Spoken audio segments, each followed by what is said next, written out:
Hello అండి, welcome to ఇంటి రుచులు బై రాజీ.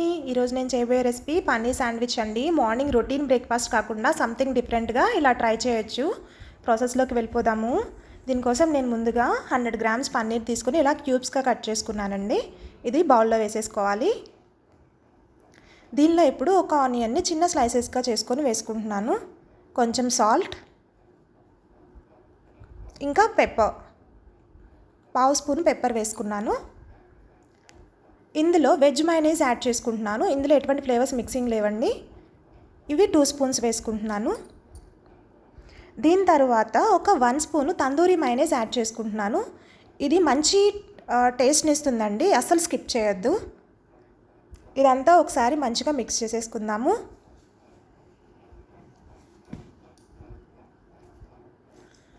ఇలా మిక్స్ చేసుకున్న తర్వాత బ్రెడ్ స్లైసెస్ తీసుకోవాలి. నేను బ్రౌన్ బ్రెడ్ యూస్ చేస్తున్నాను అండి. మీకు కంఫర్ట్ ఉన్న ఏ బ్రెడ్ అయినా యూస్ చేసుకోవచ్చు. పన్నీర్ మిక్చర్ని ఇలా బ్రెడ్ స్లైసెస్ మీద అరేంజ్ చేసేసుకొని చీజ్ని ఒక లేయర్గా ఇలా పెట్టుకొని ఇంకొక బ్రెడ్ స్లైస్తో ఇలా క్లోజ్ చేసుకోవాలండి. ఇలా బ్రెడ్ స్లైసెస్ని ప్రిపేర్ చేసుకున్న తర్వాత స్టవ్ ఆన్ చేసుకొని ప్యాన్ పెట్టేసుకోవాలి. శాండ్విచ్ మిషన్ ఉన్న వాళ్ళు అది కూడా యూస్ చేసుకోవచ్చు అండి. లేని వాళ్ళు ఇలా ప్యాన్ పెట్టుకొని బ్రెడ్ టోస్ట్ చేసుకోవచ్చు. దీనిపైన నేను ప్యాన్ హీట్ అయిన తర్వాత ఒక స్పూన్ గీ వేసేసాను. తర్వాత బ్రెడ్ స్లైసెస్ని అరేంజ్ చేసేస్తున్నాను. గీ ఆర్ బటర్ ఏదైనా యూస్ చేసుకోవచ్చండి. ఈ బ్రెడ్ స్లైసెస్ని రెండు వైపులా దోరగా కాల్చుకోవాలండి. ఫ్లిప్ చేసుకుంటూ ఇలా దోరగా కాల్చుకోవాలి.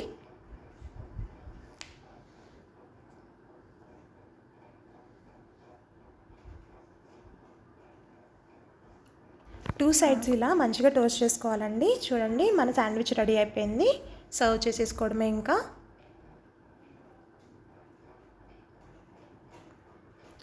ఇలా కట్ చేసుకున్నా అండి ట్రయాంగిల్ షేప్లో. సాస్తో టొమాటో కెచప్తో దీన్ని సర్వ్ చేసేసుకుందాము. సూపర్ టేస్ట్ ఉంటుందండి. ఒక్కసారి ట్రై చేయండి, మళ్ళీ మళ్ళీ చేసుకుంటారు. పిల్లలు చాలా ఇష్టంగా తింటారండి. ఇది మార్నింగ్ బ్రేక్ఫాస్ట్గా కానీ ఈవినింగ్ స్నాక్గా కానీ ఇష్టపడి తింటారండి పిల్లలు. రొటీన్ బ్రేక్ఫాస్ట్లు కాకుండా ఇలా సంథింగ్ డిఫరెంట్గా ట్రై చేస్తే చాలా బాగుంటుంది. వాళ్ళు కూడా తినడానికి చాలా ఇష్టపడతారు. మీకు కనుక నా వీడియో నచ్చినట్లయితే please like, share and subscribe my channel అండి. Thanks for watching.